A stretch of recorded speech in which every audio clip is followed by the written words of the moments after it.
Welcome to Not Milk Never Milk. Subscribe if you're lactose intolerant. In this video, I will explain how to make avocado green color, only way. Apply fresh citrus juice evenly, then press plastic wrap onto the surface to remove air pockets and seal tightly, or store in an airtight container with the pit. For mashed avocado, add a splash of citrus and mix gently. Chill promptly to slow enzymes and keep that bright green look for salads and spreads while tasting fresh and natural. To keep mashed avocado beautifully green, mix in a tablespoon of fresh citrus and a teaspoon of olive oil, then press plastic against the surface before sealing the container. Avoid overmixing to preserve texture and store cold to limit enzymatic browning. When prepping ahead, leave a little texture rather than pureeing completely, which helps reduce surface exposure. These simple steps maintain color and flavor for your toast, dip, or sandwich spreads.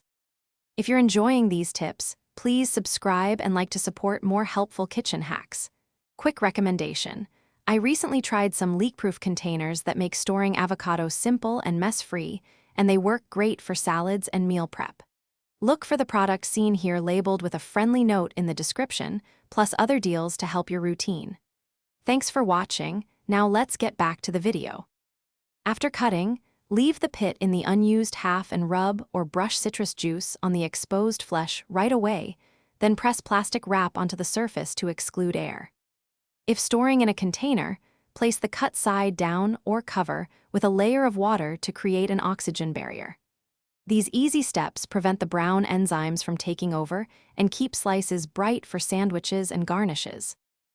Thanks for watching. If this was helpful, leave a like and consider subscribing. See you next time.